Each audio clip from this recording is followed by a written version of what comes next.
A'udzubillahi minasyaitonirrajim. Bismillahirrahmanirrahim. Assalamualaikum warahmatullahi wabarakatuh. Waalaikumsalam warahmatullahi wabarakatuh. Jamaah, oh jamaah.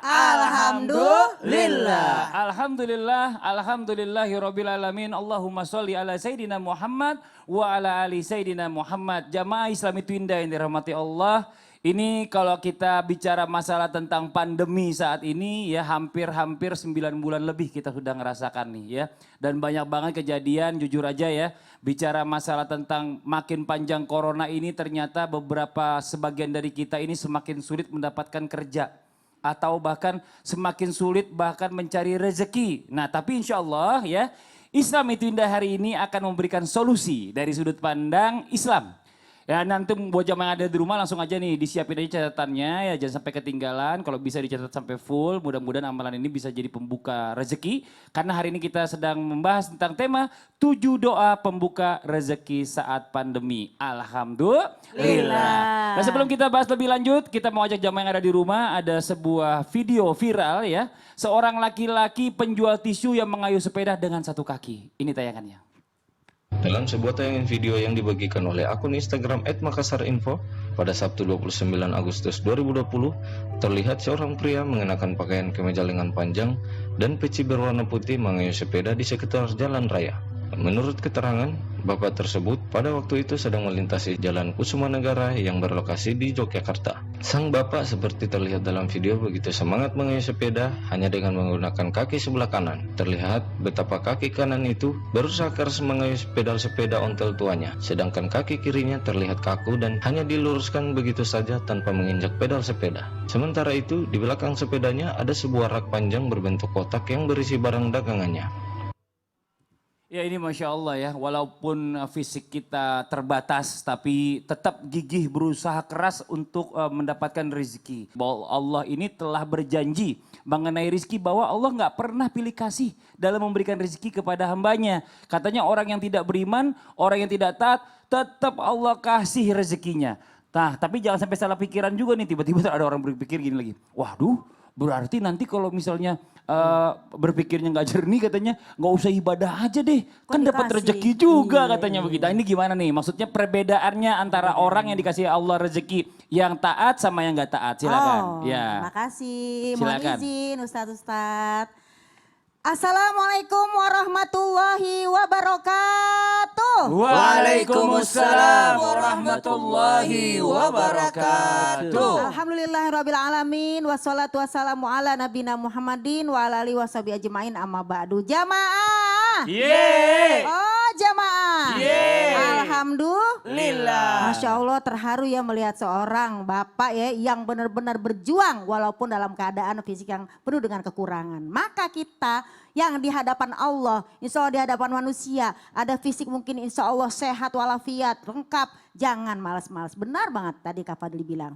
Tapi masalahnya ada juga orang yang berpikir, Allah tuh pilih kasih. Apa iya? Ternyata kalau kita sama-sama kita renungi pemirsa sayang kita yang namanya muhasabah lagi. Allah tidak pernah pilih kasih. Karena semua rezeki Allah berikan baik kepada orang yang taat maupun yang tidak taat. Maka kita pernah belajar pemirsa tentang Bismillahirrahmanirrahim. Dengan menyebut nama Allah yang maha pengasih, maha penyayang. Apa sih Ar-Rahman? Ar-Rahman adalah kasih sayang Allah yang Allah berikan kepada semua makhluk. Dia mau taat kek, mau enggak kek, pasti Allah kasih. Tapi kalau Ar-Rahim hanya Allah berikan kepada orang-orang pilihan itu orang-orang yang taat. Jadi pemirsa yang CCM cantik-cantik manja. Jadi kalau kita ngomong rezeki jangan pernah bilang Allah pilih kasih, semua juga dikasih. Masalahnya ada perbedaan lah di situ. Bagaimana dengan rezeki orang yang memang diberikan tapi dia tidak taat, tapi ada orang yang taat. Mohon izin nih. Yang pertama kalau orang itu taat, maka rezeki yang diterima dari Allah itu barokah. What the meaning? Barokah. Apa artinya? Ziyadatul khair. Jadi orang ketika dia bekerja, dapat rezeki, dapat ini itu, tadinya misalnya mungkin dia malas ibadah, dengan rezeki itu dia jadi tambah taat beribadah. Tadinya anak-anak yang dikasih makan ya enggak sih? Yang dikasih yang namanya ini itu, tadinya mungkin bandel kalau bahasanya bangor, tapi dengan rezeki yang halal, kok jadi tambah taat. Ini barokah.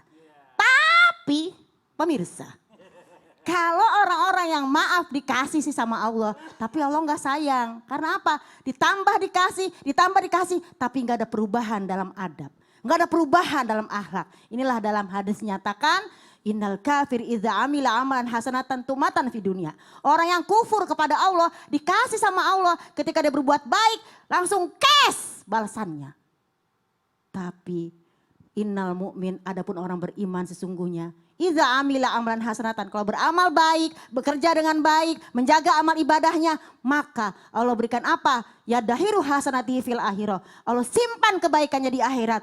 Wa yuqibuhu rizqan ala taati, tapi dengan ketaatannya Allah tambahin rezekinya. Amin. Jadi Masya Allah, ini perbedaannya. Pemirsa, mudah-mudahan kita bisa taat kepada Allah, biar kata kita kerja jangan lupa ibadah. Betul. Ku rela pergi pagi pulang pagi hanya untuk mengais rezeki. Gimana terus? Doakan saja aku pergi, semoga pulang dompet terisi. Mudah begitu. Begitulah pokoknya dah ya. Semoga Ya, juga pulang dompetku terisi. Jeng, jeng, jeng, jeng, jeng. Jadi Gitu. mudah-mudahan Soalnya kita bukan penyanyi. Iya. Mudah-mudahan Allah berikan kita rezeki karena Allah sayang. Bukan karena Amin. Allah murka. Itulah Amin. perbedaannya kalau halal dengan barokah atau halal tidak Ya, barokah. jadi sekali lagi mungkin kita simpulkan ya bedanya kalau misalnya Allah kasih sama orang yang beriman itu menambahkan ketakwaan, keberkahan. Nah buat jamaah yang ada di rumah nih ya, kita lanjut lagi nih. Saya masih punya video viral lagi seorang bapak yang ditolak pelanggannya dan akhirnya kembali menggendong lemari yang dibawanya. Ini tayangannya. Gemes kan kita?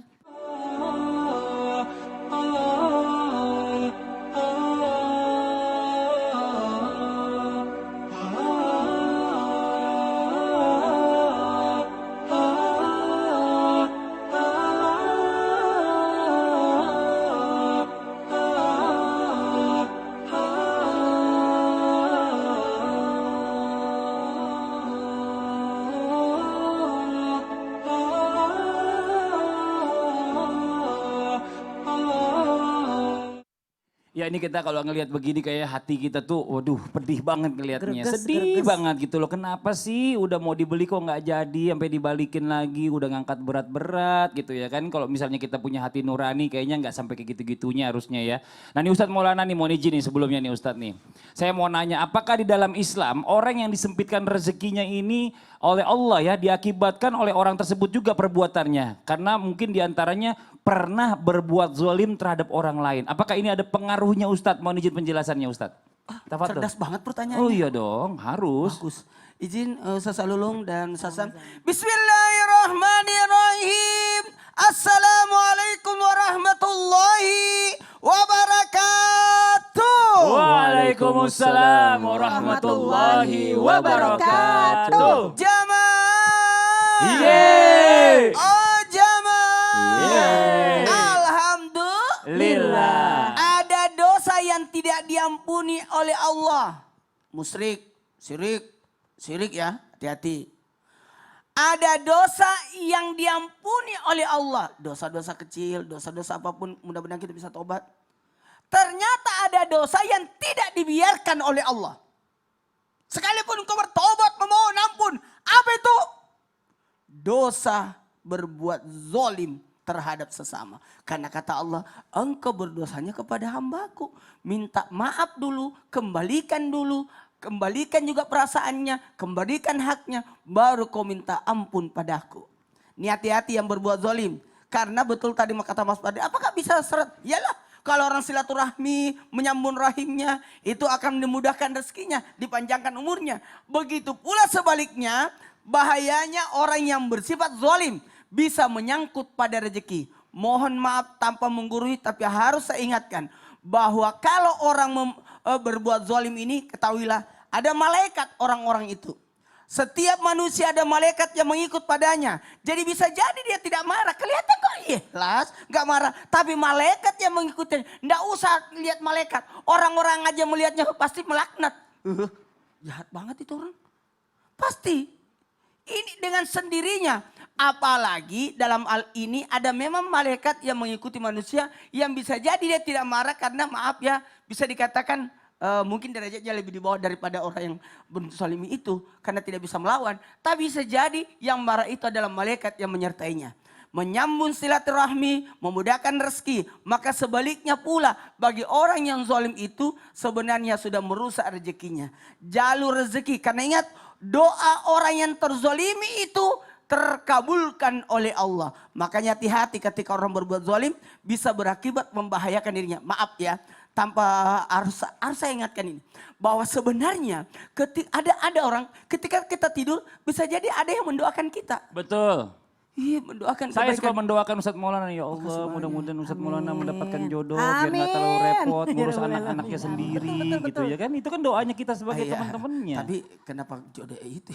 Iya kan, masih biar banyak nggak orang yang capek. lain. Oh iya bisa. Iya. Nah ini ya Allah. Kenapa kita bisik-bisik ya? Ingat ya mohon maaf tanpa harus karena hati-hati. Bisa jadi ada orang yang mendoakan malah keburukan pada kita. Mendoakan pendek umur, mendoakan seret rezekinya karena pernah menzalimi. Dan hati-hati juga, ingat dosa itu adalah menggelisahkan hati dan mempersempit langkah. Kalau terlalu banyak orang dizalimi, susah untuk berbuat. Di mana dia? Oh ternyata ada di sana. Aku nggak bisa jualan di sana deh. Kenapa? Karena ada orang pernah saya sakit hati. Ih, jadi sempit dong langkahnya. Jadi setiap mau keluar, aduh aku gak enak, kesana enggak jadi. Nggak Jadi enak. mempersempit rezekinya. Nauzubillah Jalur min rezeki. zalik. Karena orang yang kau sakiti Iya. bisa jadi dia mempromosikan kepada orang lain. Ih, Jangan beli ke sana. nauzubillah. Sakit hati aku. Kita lanjut lagi nih Ustadz Maulana nih ya. Saya masih punya sebuah tayangan nih. Seorang bapak yang mencari nafkah memakai kostum boneka beruang. Ini dia tayangannya.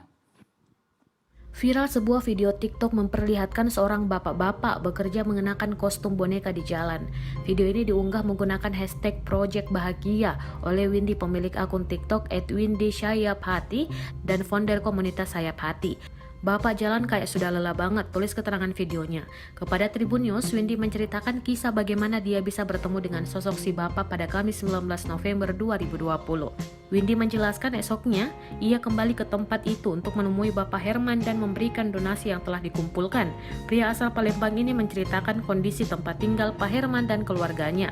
Si bapak tinggal di kontrakan sama istrinya, namanya Ibu Asri. Beliau mengontrak sebulan 400.000, rumahnya itu 1 petak, ucap Windy.